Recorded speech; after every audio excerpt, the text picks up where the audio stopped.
गंवार seed और गंवार गम के price को फिर से बाजार से सपोर्ट मिलना शुरू हुआ है।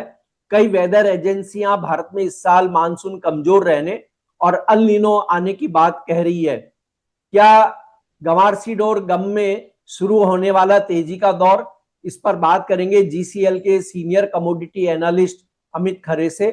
मैं हूं कमल शर्मा। अमित जी, आपका स्वागत है मोलतोल में।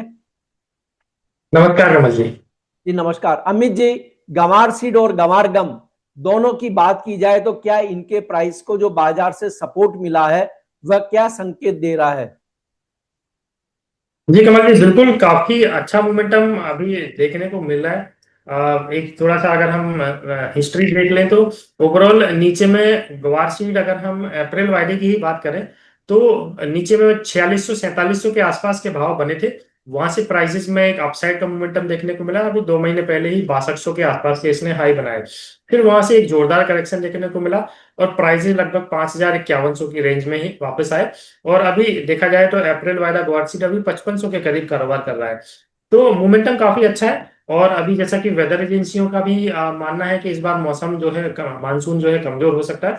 तो ये कमजोर मानसून की जो खबर है वो हर बार ग्वारसीड में एक आग लगाती है और प्राइजेस को वापस ऊपर की साइड लेके जाती है। तो ओवरऑल देखा जाए तो फंडामेंटल सारे पॉजिटिव ही है। चार्ट पे भी देखा जाए तो एक अच्छा बेस फॉर्मेशन 5200 के आसपास अप्रैल अप्रैल वाला ग्वारसीड में होता हुआ नजर आ रहा है। तो मेरे को लग रहा है फंडामेंटल प्लस टेक्निकल दोनों को अगर मिला दिया जाए तो इस बार ग्वारसीड के भावों में काफी अच्छा मोमेंटम अपसाइड का देखने को मिल सकता है कमल जी। जी, तो मौजूदा भाव पे गंवार सीड में खरीद रिस्की है या सेफ है, और क्या करे एक ट्रेडर? बिल्कुल ट्रेडिंग के पॉइंट ऑफ व्यू से ही इसको देखना चाहिए। ऐसा नहीं है कि बहुत बड़ी तेजी या बहुत बड़ी मंदी बहुत बड़ा मोमेंटम इसमें आ जाएगा। बट अगर देखा जाए तो 20-30% का रिटर्न जो है ग्वारसीड ग्वारगम हर साल देता ही है। तो उतने रिटर्न पे ही इसमें इस बार भी फोकस करना चाहिए। अगर हम लेने की बात करें तो 5500 का अभी भाव है। इसका जो एक्युमुलेशन का जो जोन है वो मैं एक बार डिस्कस कर लेता हूँ दर्शकों के साथ में।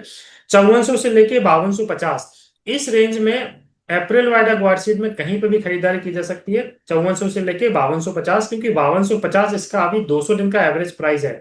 और अभी जस्ट रिसेंट में इसने 5230 का बॉटम बनाया और वहां से एक अपसाइड का मोमेंटम स्टार्ट हुआ। तो 5400 और 5250 इस रेंज में खरीदारी करें।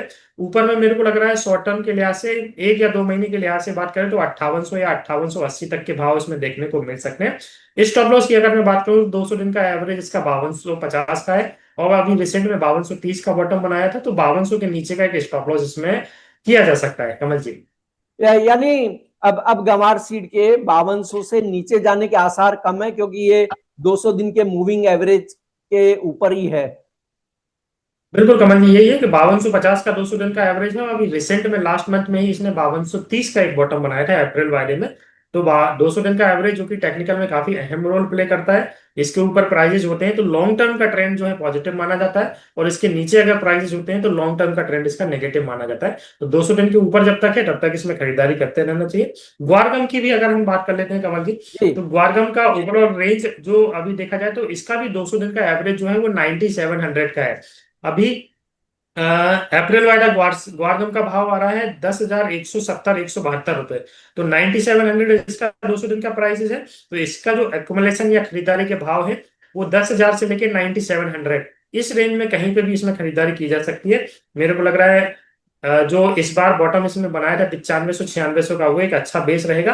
तो स्टॉप लॉस का भी ध्यान रखें, 9400 इसका स्टॉप लॉस रहेगा। और ऊपर में टारगेट मेरे को लग रहा है 11200 से लेके 11700 शॉर्ट टर्म में इसमें देखने को मिलेंगे। तो ओवरऑल टेक्निकल भी काफी अहम रोल प्ले कर रहा है। फंडामेंटल का भी सहारा इस बार मेरे को लग रहा है मिलता हुआ नजर आएगा। तो ग्वारशीट ग्वारगम के भाव में बहुत अच्छा मोमेंटम इस साल देखने को मिलेगा कमल जी। अब अमित जी, गंवार सीड और गंवार गम दोनों के आपने लेवल बता दिए, लेकिन अगर कोई ट्रेडर वरीयता देना चाहे तो गंवार गम को दे या गंवार सीड को दे, या फिर दोनों को ही साथ में लेकर के चले? फरीदा के हिसाब से अगर कमल जी हम देखें तो जो मोमेंटम है भले तेजी का हो या मंदी का वो ग्वारगम का ज्यादा रहता है। अगर प्राइसेस तेज होंगे तो ग्वारगम पहले चलेगा और अगर प्राइसेस मंदे होंगे तो ग्वारगम पहले गिरेगा। तो जो लोग रिस्क को ध्यान में रखना चाह रहे हैं वो ग्वारसीड पे फोकस करें और जो लोग रिटर्न पे ज्यादा फोकस करना चाह रहे हैं वो ग्वारगम पे फोकस करें। कम रिस्क की ट्रेडर ग्वारसीड पे फोकस करें, जो रिस्क ले सकते हैं वो ग्वारगम पे फोकस करें कमल जी। जी, आपका कोई डिस्क्लेमर अमित जी? कमल, जो भी ट्रेड हमने यहाँ पे डिस्कस किए उसमें मेरी कोई पर्सनल पोजीशन नहीं है।